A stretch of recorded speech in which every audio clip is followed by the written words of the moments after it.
Hi everyone, and welcome to Women in Action. And in today's episode, I'm talking to Gillian Justice, and we're talking about expressive arts. How does this just transform people's lives, particularly women who've been through narcissistic relationships and abuse. So I'm really excited to talk to Gillian today, and let's dive in.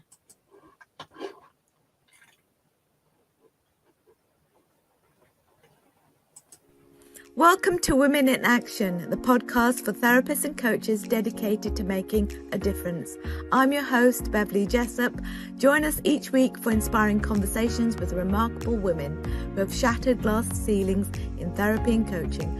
From overcoming challenges to thriving in their profession, we explore their personal journeys and strategies for success. From online practices to mindset mastery, we provide practical insights to help you excel in your field. Our goal is to foster a supportive community where therapists and coaches connect, learn, and inspire one another to create transformative change. Get ready to be inspired, motivated, and empowered as we ignite your passion and equip you with the tools for impact. Thank you for joining us on this journey of growth. Let's unleash the power of Women in Action. And welcome, Gillian. So excited to be talking to you today on our podcast. And first of all, can you just tell us all about what you do and why you do it? Sure, absolutely. So I'm an expressive arts coach for women who are on their healing journey. And so what I get to do is help women to tap into their creativity. And there's this unspoken magic about visual creativity. And every single time it creates a shift or some kind of insight and opens them up to something that they didn't see before. And it's it's exciting, it's creative, it's lots of fun, and it's like an approachable, it's a very approachable method to healing and transformation, because therapy can often seem very heavy, and we're just using our words to dive into our stories and everything. But when there aren't words and it's just your creativity and visual symbols come out and art comes out and colors come out, it uncovers really the truth within you that's already within us, our God-given truth. Yeah, and I know we had a chat about it last week actually, and I told you about the sort of Christian art journaling retreats that I've run in the past, and I've got another one coming up in Italy. But your faith actually does play a part in shaping your work and in how you work with women, particularly if they've gone through narcissistic abuse. Could you just tell us how you integrate sort of like biblical truths and your faith into that sort of healing process for the women? Yeah, absolutely. There's definitely a spiritual aspect to what I do, because what initially causes us to open up to allowing these types of toxic dynamics in our lives, the foundation of it is us not seeing ourselves as worthy of something more, and that's a biblical truth, isn't it? That we're not these like fearful and bashful creatures who are weak. The word says that we're powerful, and that we don't have a spirit of fear. And it's like the opposite of being a victim in this very small, limited, fearful place. And just last night, I was on the phone with a client actually, and she's on a healing journey through grief. And she lost both of her parents in the last year. And we ended up literally crying together by the end of the coaching call. I ended up praying for her. And I didn't even say, hey, what's your religion? I just asked towards the end of the call, hey, can can I end us in prayer?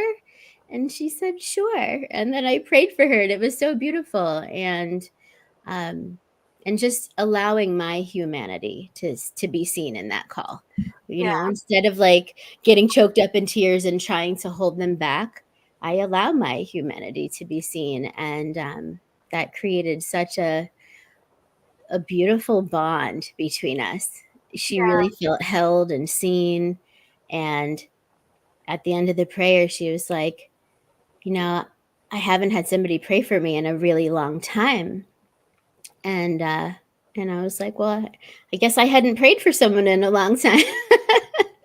It was really a sweet little moment. Oh, it's lovely, because I really feel that the great thing about using art, and I'm not an art therapist, but the way I use art is for my own well-being, my own mental well-being, as well as for other people's mental well-being. So last weekend, for instance, someone came over and they were really down, and they do suffer from depression anyway, and sometimes talking, especially if you suffer from like social anxiety, it's like, I can't find the words, I don't know what to say, it's all a bit too much, and so I said, oh, why don't we just do some art together? And that's what we did. And actually I had these stones, look, I had these, I don't know if you can see it. Oh, that's beautiful. Yeah, and it was just that I had these stones and I didn't know what to do with them. And they were all different colors, all mashed up in these bags, and I got them from a charity shop. You don't call them charity shops in the US, do you? You call them something else. A thrift shop, maybe? Thrift shop, yeah. And they were really cheap, but they were all jumbled up. So we spent some time like sorting them out into different colors, and I asked them, well, what do you want to put on this canvas, and he said, oh, I'll have the sky there and the sea there and this sand, and this is a place that I went to see, and and he started talking about this place that he'd been and what sort of colors he saw, and then he sorted out the colors, and it was really good. It was good for someone to do that, I think, because instead of getting all wrapped up in your anxieties, you're spending time just like thinking about these colors, and all your worries are just all automatic. I'm not saying they've gone away, but in that moment they've gone away. Right. And so that's a perfect project that you did. That's a easy type of thing, a mosaic where you just place the stones or place the colored glass. Yeah. So tell us about your program, Paint to Empower. How does it sort of incorporate those sort of biblical truths as well as the healing process? How does that work? Because you're not an art therapist either, are you? No, I'm not an art therapist. So this is expressive arts. So a therapist works from a clinical perspective where they're diagnosing and trying to help with the issue that they've, diagnosed. And it's a lot of looking back into the past. Whereas what I do as a coach from a coaching perspective is looking ahead and to helping you to gain progress in an area or a project that you want to bring into the world. And so it's more forward focused. And instead of looking at a diagnosis or what's wrong, we look at what's there, what value is there, and what's right, and how we can build you up to buoy you up to get to that level where you can bring your project into the world, or you can find some sort of progress in an area that keeps sort of tripping you up.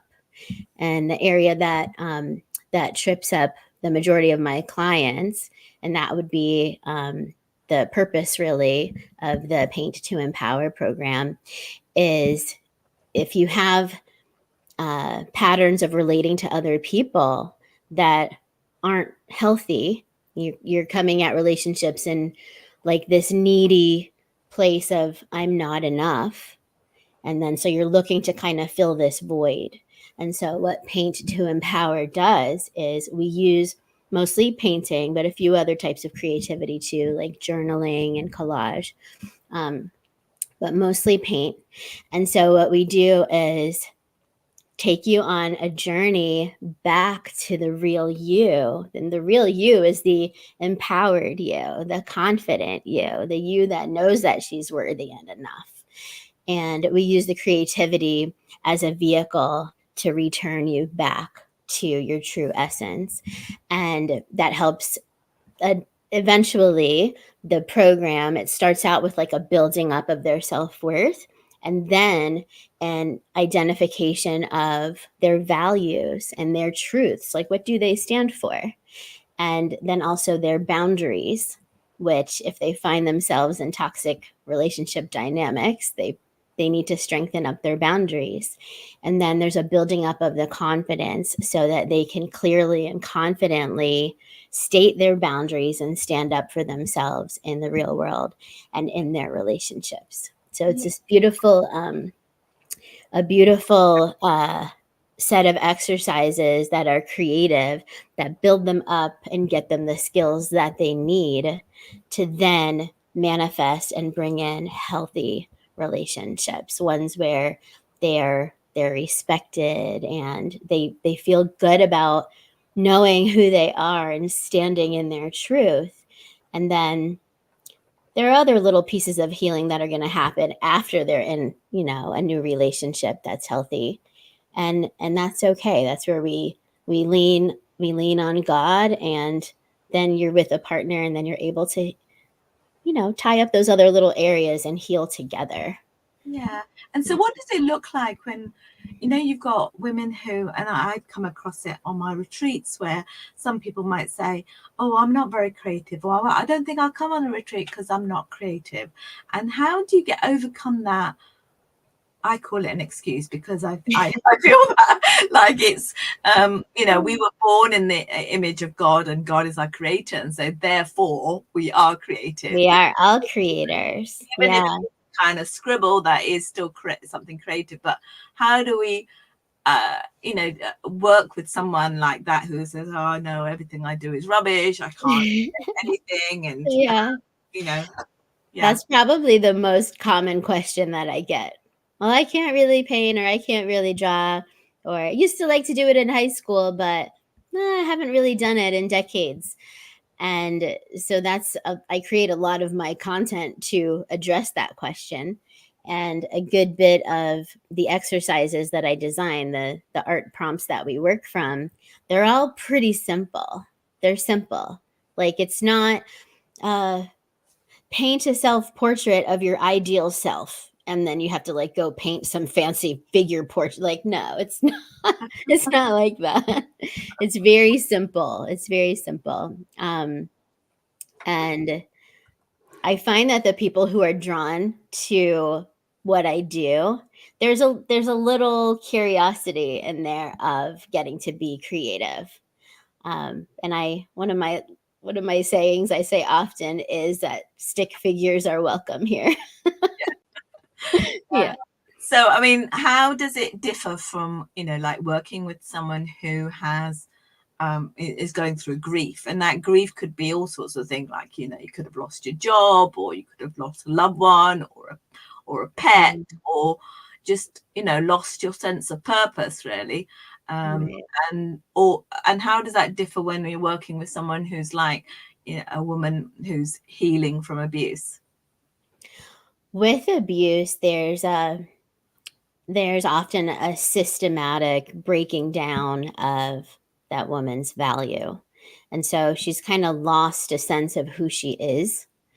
And so we start with that foundation of building that back up of what are my values, what's important to me, and who am I in the world? What am I passionate about?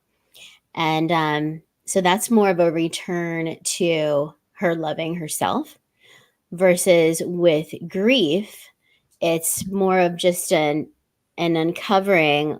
Like, imagine walking down a path, and however the grief is bubbling up for them, it's almost like unturning a stone on the path.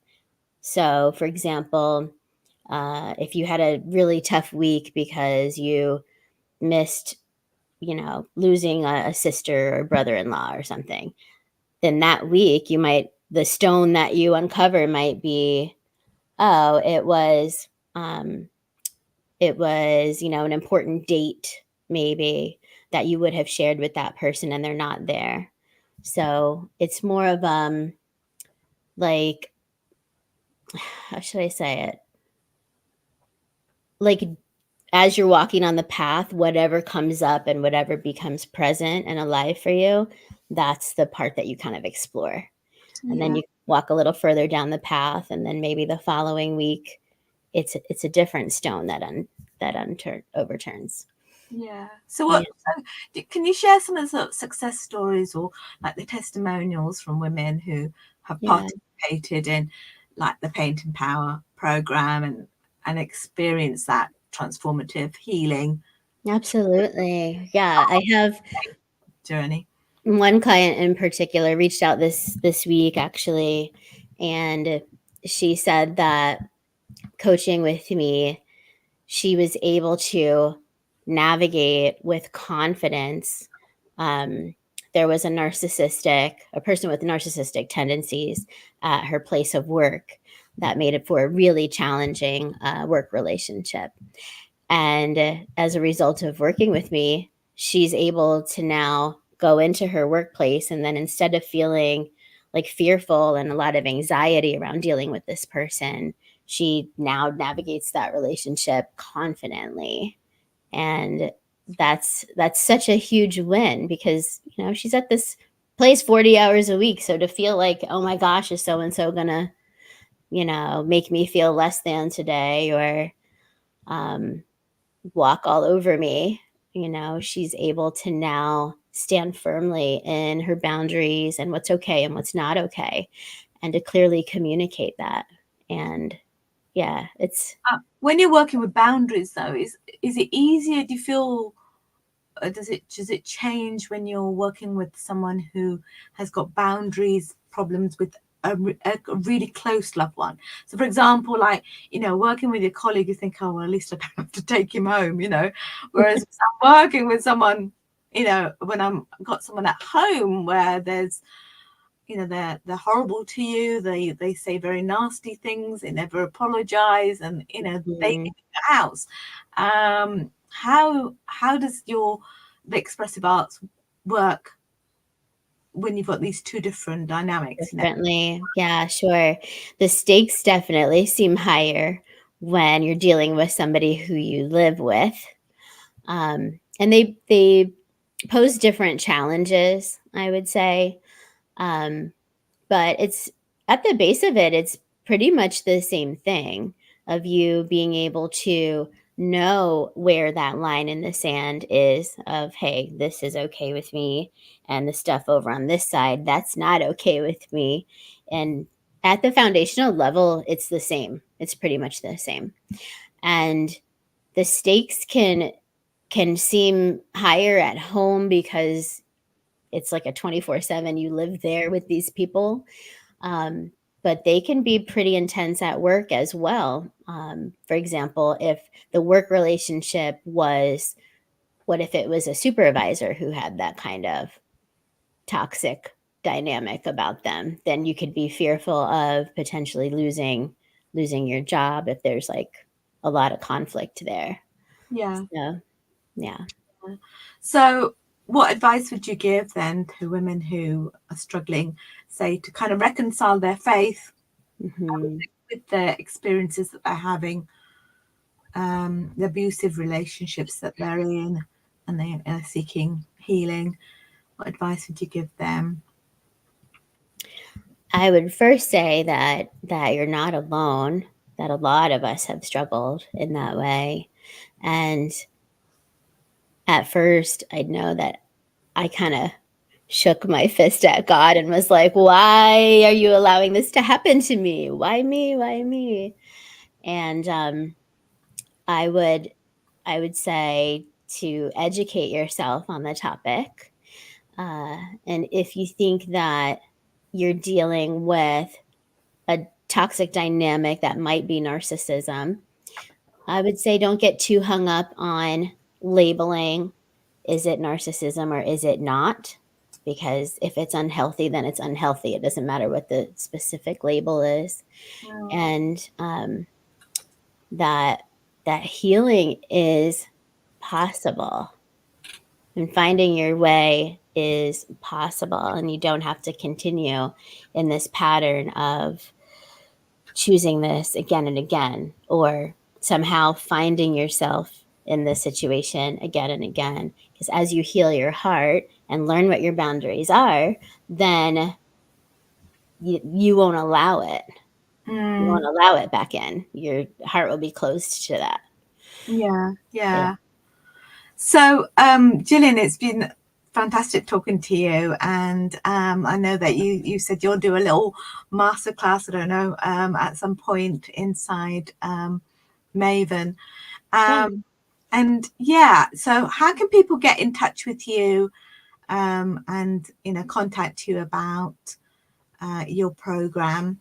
I have got your Instagram up here. I was going to share. Yeah, that's perfect. It'll be on my website at gillianjustice.com. Yeah. So the details will be there. Yeah. And while the doors to this program are open, it'll also be on my socials as well. So so there you can get to know about all your work, Instagram posts. Yes. Wonderful. Okay, so thank you so much for coming on Women in Action, and keep in touch. We'll hear more about you in the future as well. Absolutely. Thanks for having me, Bev. Take care. Take care. Before we wrap up, I want to extend an invitation to visit Maven Business Haven. As Proverbs 16 verse 3 says, "Commit to the Lord whatever you do, and He will establish your plans." Transform your passion for speech therapy and coaching into a thriving practice with ease. Say goodbye to the tech overwhelm and hello to a strategic website system that propels your business forward. Let's build your dream practice together effortlessly. At Maven Business Haven, you'll find freebies, mini courses, a shop of beautiful journals and planners, advice on tools to help you build your online practice with ease, and of course the podcast to inspire and to help you make an impact in the world. Visit us today at mavenbusinesshaven.com and let's take your practice to new heights. And thank you very much for coming on Women in Action. See you next week. Bye for now.